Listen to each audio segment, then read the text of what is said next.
అదే RTV app వార్తల్ని క్షణాల్లో చదివే అవకాశం ఉంటుంది. ఒక న్యూస్ పేపర్, ఒక టెలివిజన్ ఛానల్ మీ చేతుల్లో ఎప్పుడూ ఉంటాయి. అందరికీ నమస్కారం. ఈరోజు రాష్ట్రంలో శాంతి భద్రతలు పూర్తిగా కనుమరుగైనటువంటి పరిస్థితి కనపడుతుంది. ప్రతిరోజు వందల సంఖ్యలో నేరాలు నమోదవుతున్నటువంటి పరిస్థితి.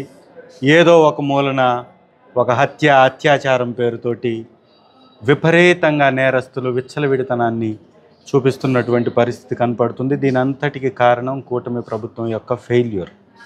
నేరస్తుల్ని శిక్షిస్తారనేటటువంటి భయం లేకపోవడమే, నేరస్తుల్ని రక్షిస్తారనేటటువంటి అభయంతో వీరందరూ కూడా ఈ రకమైనటువంటి కార్యక్రమాలకి ఒడిగడుతున్నారు. ఒక చిన్న పొలం తగాదా దగ్గర గొడ్డలు తీసుకొచ్చి, కత్తులు తీసుకొచ్చి ఒక వ్యక్తిని నరికి, ఆ వ్యక్తి ఇవాళ శ్వాస తీసుకోవడానికి కూడా ఇబ్బంది పడుతూ చావు బతుకుల మధ్య కొట్టుమిట్టాడేటటువంటి పరిస్థితిలో ఉన్నాడు. వాళ్ళ సొంతంగా ఆక్సిజన్ తీసుకోలేక వెంటిలేటర్ మీద ఆ వ్యక్తి ఉన్నాడు అంటే ఏ రకమైనటువంటి పరిపాలన ఇక్కడ సాగుతుందో ఒక్కసారి మనం అర్థం చేసుకోవాలి. ఈ రాష్ట్రంలో ప్రజలకి రక్షణ ఉందా? ఆడబిడ్డలకి రక్షణ ఉందా?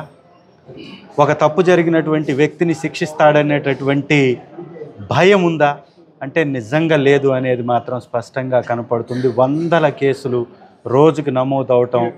ఇవాళ ఇక్కడ మా నియోజకవర్గంలో జరిగినటువంటి ఈ అల్లరిని కానీ ఒకసారి గమనించినట్లయితే, అతనికి పొలం 14 ఎకరాలు ఉంది, తన సొంత పొలం. కోర్టులో కూడా కేసు ఉంది. శివపురానికి చెందినటువంటి మా ముఖ్య నాయకుడు ఈశ్వర్ రెడ్డి గారు ఆయన పేరు. ఆయనది పక్కనే ఉన్నటువంటి మండలం, తన మండలం పెదారవీడు మండలం, పక్కన త్రిపురాంతకం మండలంలో 14 ఎకరాల పొలం ఉంది. ఆ పొలానికి సంబంధించిన గొడవలు ఉన్నాయి, అనేక రోజులుగా సాగుతున్నాయి. ఆ గొడవలకు సంబంధించినటువంటి వ్యక్తుల్ని పిలిపించి కానీ వారికి వార్నింగ్ ఇచ్చేసి ఏదైనా కానీ కోర్టుల్లో చూసుకోవాలి, అప్పటి వరకు అక్కడికి వెళ్ళడానికి వీలు లేదనో, లేకపోతే వారిని కట్టడి చేసో బైండ్ ఓవర్ చేసుకొని ఉంటే ఈరోజు ఈ ఘాతుకం జరిగేటటువంటి అవకాశమే ఉండేది లేదు. రక్షణ కరువైపోయింది ప్రజలకి. సో వీటన్నిటిని కట్టడి చేయడంలో హోంమంత్రి గారు అట్టర్ ఫ్లాప్ అయ్యారు. కూటమి ప్రభుత్వం అట్టర్ ఫ్లాప్ అయింది.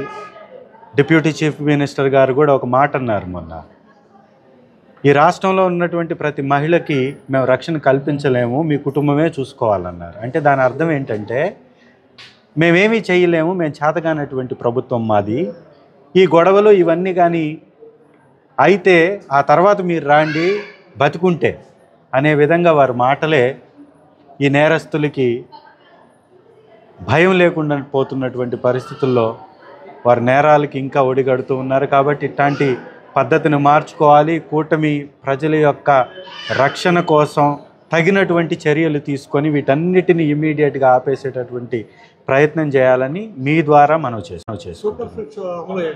అవి అమలు చేయలేరు కాబట్టే ఇవాళ మాకు పిఎస్సి కూడా ఎగ్గొట్టేశారు, పిఎస్సి చైర్మన్ కూడా ఎగ్గొట్టేశారు. ఎన్నో సంవత్సరాల నుంచి 1921 బ్రిటిష్ ప్రభుత్వం నడిపినట్టు టైం నుంచి కూడా పిఎస్సికి అనేదానికి ఒక ప్రాముఖ్యమైనటువంటి పాత్ర ఉండేది.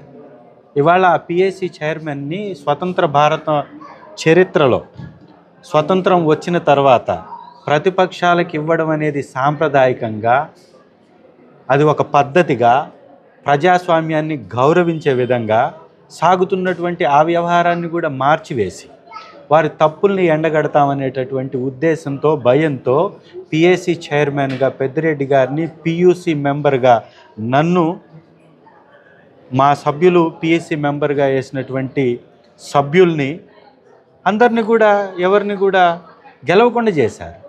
నిజంగా ఈ ఎలక్షన్స్ జరిగితే పయ్యావుల కేశవ్ గారు చైర్మన్ అయ్యేవారా? 1984లో తెలుగుదేశం పార్టీ నాయకుడికి పిఎస్సి చైర్మన్ లోక్సభ సెంట్రల్లోనే ఇచ్చారు పిఎస్సి చైర్మన్. మీకు వచ్చి ఉండేదా? 1981లో బీజేపీకి 2 సీట్లు ఉన్నా కూడా పిఎస్సి చైర్మన్ ఇచ్చారు. ఎందుకు ఇచ్చారు? ఎందుకంటే ప్రతిపక్షం ప్రజల వైపు నిలబడుతుంది, ప్రతిపక్షం ప్రజల యొక్క అభిమతాన్ని చూపిస్తుంది. ప్రజాపద్దులకి సంబంధించినటువంటి విభాగానికి ప్రజల వైపు నిలబడాలి. ఆ పదంలోనే, ప్రజాపద్దులు అనే పదంలోనే ప్రజలు ఉన్నారు. ఇవాళ ఆ ప్రజల్ని దూరం చేసింది కూటమి ప్రభుత్వం. కేవలం ఏంటంటే ఒక పదవుల వ్యామోహం. నిన్న డిప్యూటీ చీఫ్ మినిస్టర్ గారు కూడా అంటున్నారు కదా, ఇంకో 10 సంవత్సరాలు చంద్రబాబు నాయుడు గారు ఉండాలి. ఎందుకు ఉండాలి అంటే ఇందుకే, అవతల వారికి వచ్చేటటువంటి పదవులు కూడా జనసేన వారికి కావాలనుకుంటున్నారు కాబట్టి. పదవుల కోసం ఆరాటం తప్ప ప్రజల కోసం పోరాటాలే లేవు వీళ్ళకి. వీళ్ళ ప్రభుత్వంలో, వీళ్ళ కూటమి ప్రభుత్వంలో జరుగుతున్నటువంటి అత్యాచారాలు ఎన్నో తెలుసా?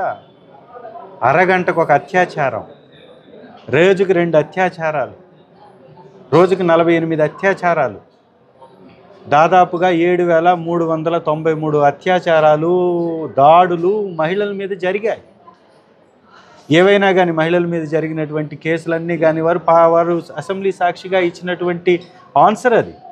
అంటే 5 నెలల్లో 7,393 కేసులు అయినాయి అంటే 5 సంవత్సరాల్లో దాదాపు 80,000 పైచిలు కేసులు అవుతాయని.